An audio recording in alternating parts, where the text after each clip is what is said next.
What's up, everybody? It's your boy Tristan Barracks here, the Digital Storyteller, and I'm super excited to see you again and to have another episode of Cinecut where we will be talking about audio. You can't hear? You can't hear? You can't hear? You can't? Okay, hold on. 1, 2, 3. Ah! You got it? All right, cool. We're back. All right, let's go. Woo!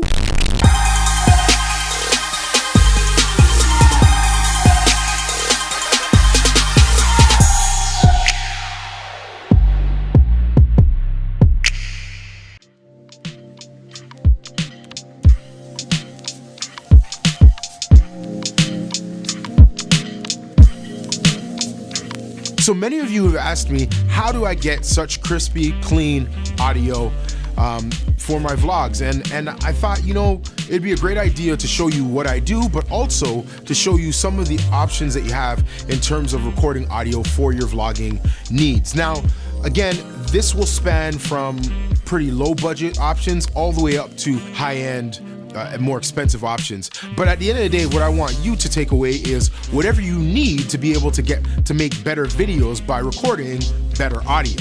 So let's go. The first way that you can record audio for your vlogs is by using a on-camera mic. On-camera mics are different than the mics that are actually built into your camera. Most people when they're starting out, they use a mic that's actually built into their camera, and I'll be honest with you, it's probably the worst option, and it should only be the last resort if nothing else is available.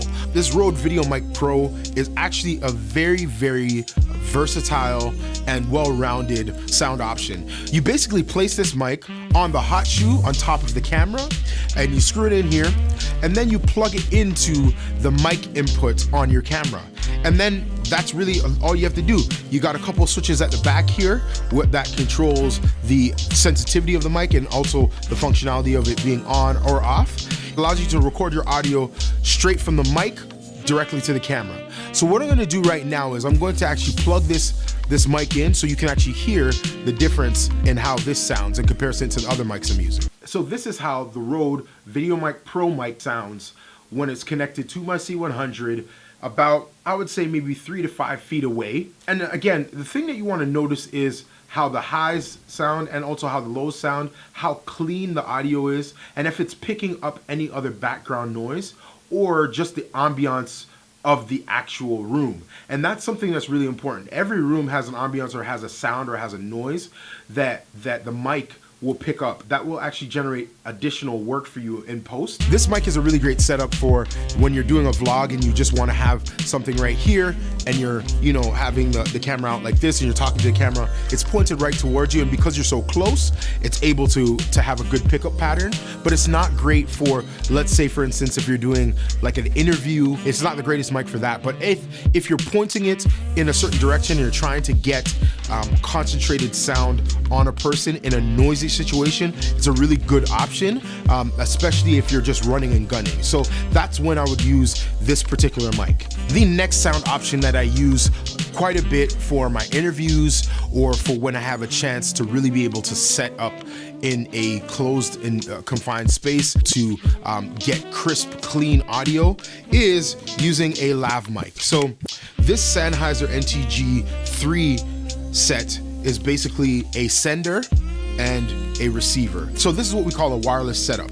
So you have the talent mic'd up with the sender, and then you have the receiver connected to the camera that receives the signal from the sender, and then it allows for clean, crisp audio. Now, the one thing that you want to be aware of when you are using this miking system is interference. So if you are using this type of wireless system, you want to make sure that you are always doing what they call a clear scan.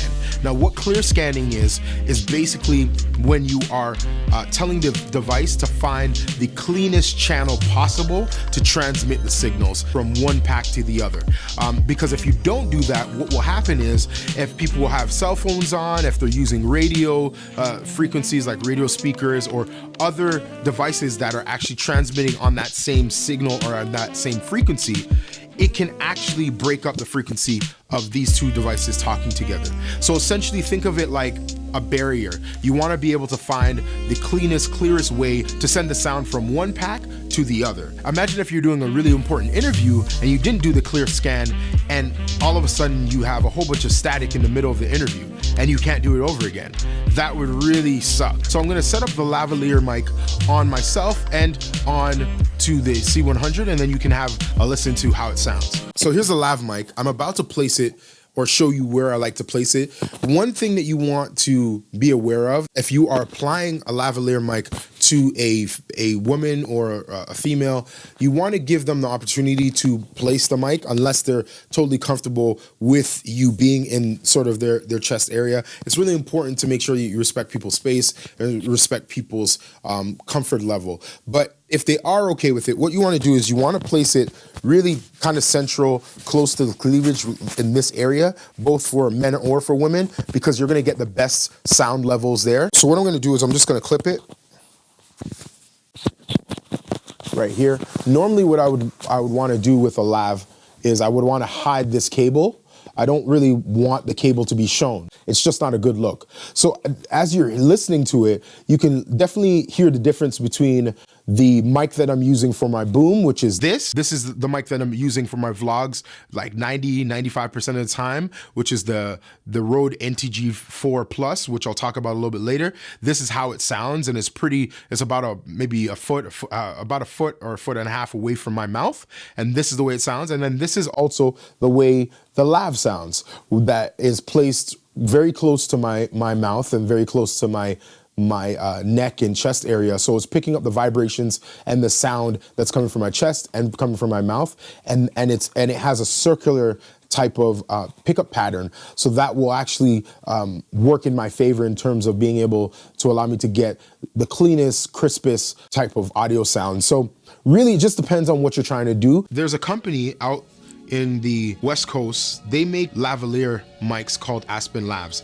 And the thing that I love about the Aspen lavaliers, the fact that you can plug this into any smartphone. So it's just a normal sort of mic there, if you can see, right? And it has a little clip there. And then on the other end, we have a little adapter that allows us to monitor our audio as well as plug it into our smartphone. They're a very inexpensive option. This mic itself costs about $50 American, as opposed to the Sennheiser kit that I have, which is close to $1,000. Nothing wrong with the Sennheiser kit. I love the Sennheiser kit. It is a little pricey, and if you're starting up, if you're just doing this and you're not really making money, this is definitely much more of an affordable option, and you already have a smartphone. So essentially what you would do is you would take your phone, you would then plug the mic into your phone, and then you could go to a recording software like the Zoom recording software, or for me, I'm just going to use the actual voice notes.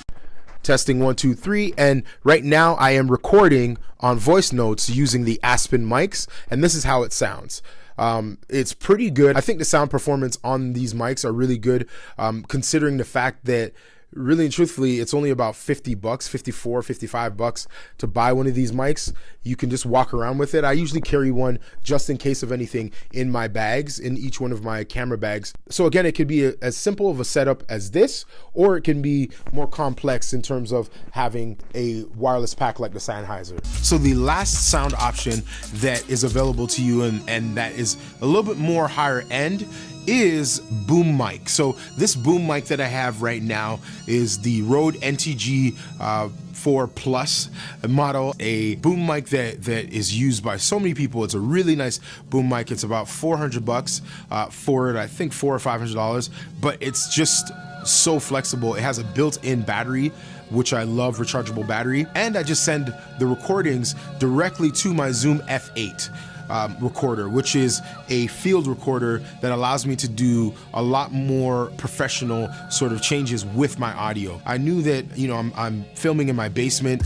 There are people walking upstairs. There's fans coming on. There are so many different things that are happening all at the same time that I really wanted to have a robust system. I wanted to have a mic that had a great pickup pattern, that was easy to use and easy to set up.